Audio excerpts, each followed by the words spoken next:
9월 28일 오전 9시 30분 세인트루이스 홈으로 가는 LAFC인데요. 손흥민 선수의 맹활약에 팬들과 현지 매체들의 관심도 더욱 높아지고 있습니다. LAFC는 최근 공격력이 살아나 있는 편이라 전방에서의 연계와 전환 속도가 초반 분위기를 좌우할 가능성이 큽니다. 세인트루이스의 강한 압박 대비 LAFC의 전진 패스와 측면 침투가 얼마나 풀리는지 보시면 재미있습니다. 세인트루이스는 세트피스에서 실리 있는 득점을 노리는 팀이라 LAFC 수비의 집중력이 포인트예요. 현지 매체에서는 손흥민 하프스페이스에서의 연계와 패스 선택이 결정적이라며 좌측으로 벌려받았다가 안쪽으로 접어들며 라스트 패스, 컷백을 만들어줄 가능성이 클 것으로 예상하고 있습니다. 또한 부안가를 득점왕으로 만들어줄 것이라는 기대감이 높은데요. LAFC는 빠른 전환과 측면 오버로드 좌측에서 풀백, 윙, 세컨드 스트라이커의 삼각 연결로 세인트루이스 우측 수비를 흔드는 패턴을 어떻게 보여줄지 관심있게 지켜봐야 할 것입니다. 또한 상대가 세트피스 1차 클리어에 강한 편이라 박스 외곽에서의 리사이클 슈팅 준비 중요할 것으로 평가받고 있습니다. 세인트루이스는 일선 압박을 넘기는 다이렉트 패스와 세컨드볼 회수가 장점인데요. LAFC 중원 간격이 벌어지면 바로 찔러 올 것을 대비해야 할 것입니다. 또한 코너 프리킥에서 근거리 러닝 점프 타이밍이 좋다는 평가를 받고 있어 니어포스트 페이크 이후 파 사수에 주의가 필요합니다. 손흥민 효과가 다시 폭발했습니다. 유니폼은 품절, 티켓은 폭등인데요.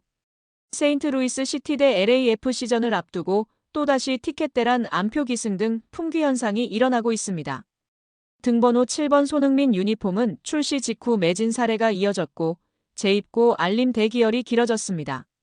샌디에이고전에서는 프리미엄 뷰 좌석이 $5,265까지 치솟는 등 원정 빅매치에서 가격 스파이크가 반복되고 있습니다.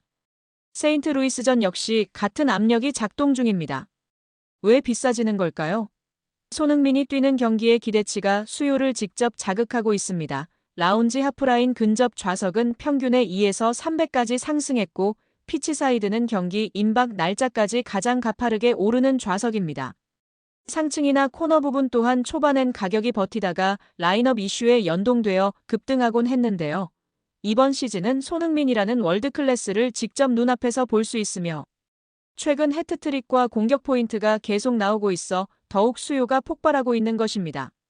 현재까지 $120의 가장 저렴한 좌석부터 메인 사이드 및 하층은 $220입니다.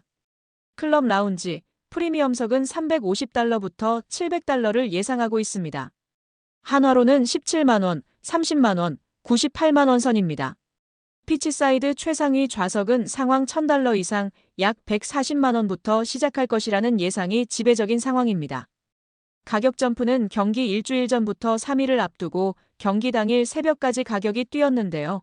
이번 경기는 이미 조기 매진이 예상되고 있는 상황입니다. 현지 언론과 팬들은 이제 티켓 가격 폭등에 대해 납득을 하고 있다고 하는데요. 이미 증명해버린 손흥민 때문입니다. 이것이 손흥민 효과입니다. 여기에 세인트루이스가 원칙을 흔듭니다.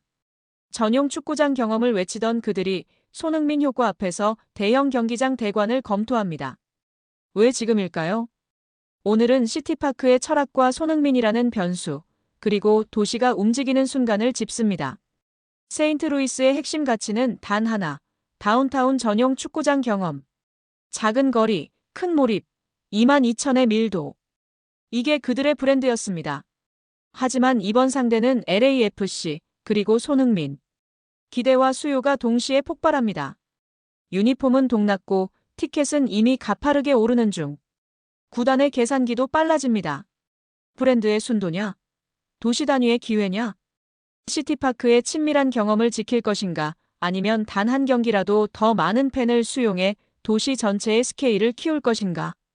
손흥민이 가져오는 수요 곡선은 이 질문을 현실로 끌어올립니다. 현재 세인트루이스는 대형 경기장 대여를 검토하고 있다고 하는데요. 좌석수는 곱절되고 시야와 동선은 재설계. 잔디 규격부터 카메라 포인트, 서포터즈 배치, 음향 리버브까지 전부 다시 그려야 한다는 난관에 부딪혀 현실화될지는 미지수입니다. 그럼에도 이렇게 검토하고 있는 이유는 더 많은 팬이 입장하고 더 큰 함성이 만들어지기 때문인데요. 바로 손흥민 선수의 등장입니다. 이미 지난 솔트레이크 원정 사례에서도 입증이 되었기 때문에 세인트루이스도 이를 검토하고 있는 것입니다. 작은 구장의 밀도는 이야기의 온도를 높입니다. 큰 구장의 스케일은 더 많은 목소리를 하나로 묶습니다. 이번 선택은 세인트루이스가 목소리의 크기를 택할지 온도의 농도를 택할지의 문제입니다. 전용 구장의 충성 팬에게는 익숙한 자리, 익숙한 시야가 곧 기억입니다. 대형 경기장의 새 손님에게는 첫 경험이 곧 연결의 문이 됩니다. 구단은 두세 개를 동시에 설득해야 합니다. 만석의 파도, 확대된 동선, 경기 전후의 거리. 대형 구장은 경기장을 넘어 도시를 무대로 만듭니다. 손흥민의 한 골이 스코어보드를 넘어 지역 경제의 레이더를 울립니다. 카넬은 규율을, 체룬돌로는 속도를 말합니다.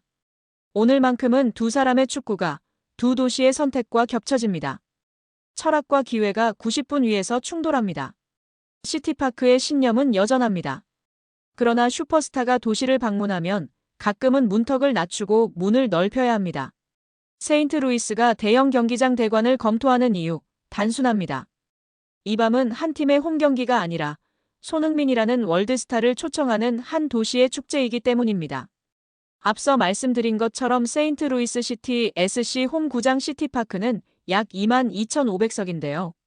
확장가변 좌석을 포함한 이벤트 데이에는 소폭 확장을 해오고 있습니다. 이미 지난 시즌부터 만석까지 평균 관중수를 자랑하고 있는데요. 보통 경기에서 22,000의석의 티켓 판매량을 가지고 있습니다. 이에 손흥민 선수가 합류한 LAFC와의 경기는 스탠딩, 가변석 포함해서 23,000석으로 500석가량 확장할 것으로 보고 있고 이조차도 무조건 매진을 예상하고 있습니다. 오히려 한정된 좌석수다 보니 안표 대란을 걱정하고 있는 형국입니다. 여기에 손흥민 선수의 치명적인 약점이 노출되었다며 축구 커뮤니티가 난리가 난 상황인데요. 영상 속 손흥민은 높은 곳에서 고소공포증을 호소하며 아래를 쳐다보지 않으려 하고 있고 같이 있던 구단 직원이 가까이 끌어내려고 씨름하는 모습이 웃음을 자아내고 있습니다. 결국 아래를 쳐다봤고 밝게 웃으며 기념사진도 찍고 다른 선수들까지 놀리는 행복한 손흥민 선수의 모습입니다. 팬들은 치명적인 손흥민의 약점이 노출되었다. LAFC 고등학교 수학여행 중이네. 행복해 보이네 쏘니. 너무 좋다 행복축구만 해라 쏘니 등의 반응을 보이고 있습니다. ESPN은 아시아 전역에서 MLS의 미디어 권리 가치가 최대 300까지 증가할 것으로 전망했습니다. LAFC의 유니폼 예약 주문량은 기존의 7배로 급증했으며 손흥민 선수의 개인 스폰서사인 현대자동차의 경기장 네이밍 스폰서십 문의가 있었던 것으로 알려졌습니다. 또한 대한항공이 유니폼 소매 스폰서십 협상에 착수했으며 LAFC는 신규 시즌권 예치금으로만 350만 달러 약 48억 원의 수익을 확보했습니다. 업계 관계자들은 LAFC가 손흥민 선수 영입을 통해 최대 4배까지 스폰서십 수익을 확대할 것으로 보고 있습니다.